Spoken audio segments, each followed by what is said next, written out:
I'm Coach Tina Shawson, and welcome to my podcast. If you're in a season of change, growth, reflection, or even confusion, you're in the right place.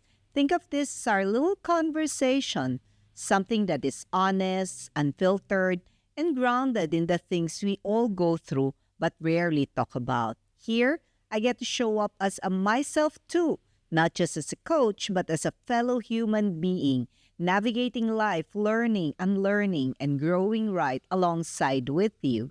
So settle in and let's begin. Let's talk about job hopping. Is this really a red flag nowadays? I think the first thing that I wanted to check in with you is what exactly is job hopping? So ito ba yung every 3 months nag-move from one organization to another, or every 6 months? Maybe he did not pass the probationary. The key is if a talent moves within 1 year, maybe that's too short for the talent to really add value or for the organization to get its ROI or return on its investment. When can we call movement of employees as job hopping? If it is very short, you know that there is not much push coming from the organization, resulting to the employee dissatisfaction, but still the employee wants to move because friends are no longer there and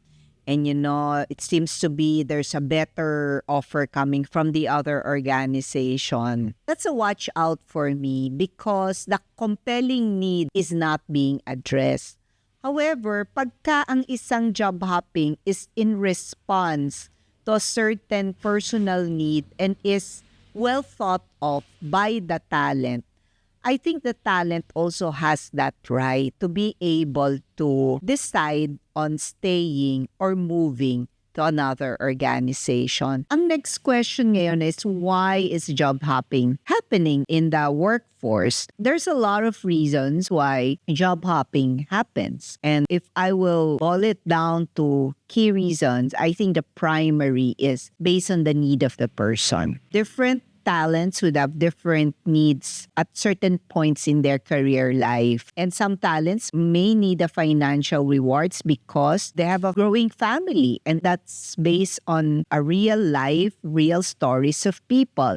Still, other talents may not be in a growing family, but they do have the need because they have certain obligations that they needed to pay for, say, a brand new car, a brand new home. These are responsibilities or financial responsibilities that talents may have, and thus a job hop so that they can address that particular need. Still, others may be driven by people inside the organization, leaders or set of people, culture in the organization where the talent feels they don't have a job fit or a culture fit. So, ang daming pwedeng reason nung what and why natin. First, I think is as employers, how do we make our talents non-job hoppers? So, strengthen your engagement, strengthen your career development, and strengthen your performance and rewards so that people stay. Strengthen the careers and succession inside the organization. Now, from the context of employees, paano natin mape-prevent yung sarili natin to be job hoppers? Be intentional. Kung ikaw ay mag-move from one organization to another, be very, very mindful kung bakit. Ano yung driver mo? Ano yung push out? What is pushing you away from your current organization? And what is pulling you towards the other organizations? Because if the reasons are not compelling enough, maybe you may want to rethink.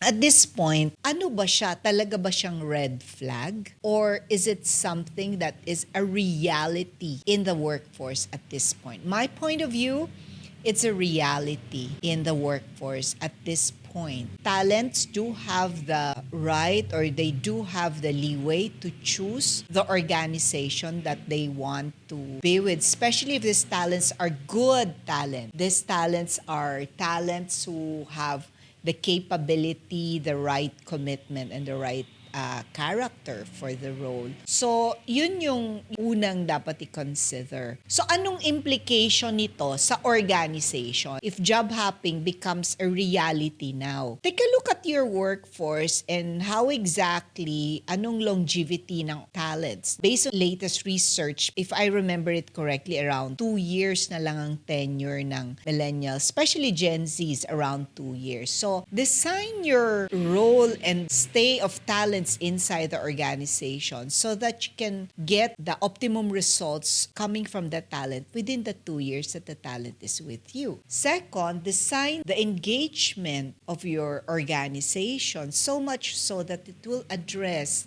different needs of different talents at certain points in their lives. So in essence, I think our people processes in many organizations will also have to be responsive to the needs of the emerging Generation Z workforce that we have right now. Does this mean that this Gen Zs are not job hoppers or it's just okay? It's a reality that we have to face, and the Gen Zs will have to be mindful that every decision in job hopping will have a trade-off. Gen Zs will also have to ensure that they are really good, as in good as talents, so that even though they job hop, organizations would really search for them and look for them because they're not only competent, they also have the right character, they also have the right attitude to be part of the workforce of that particular organization.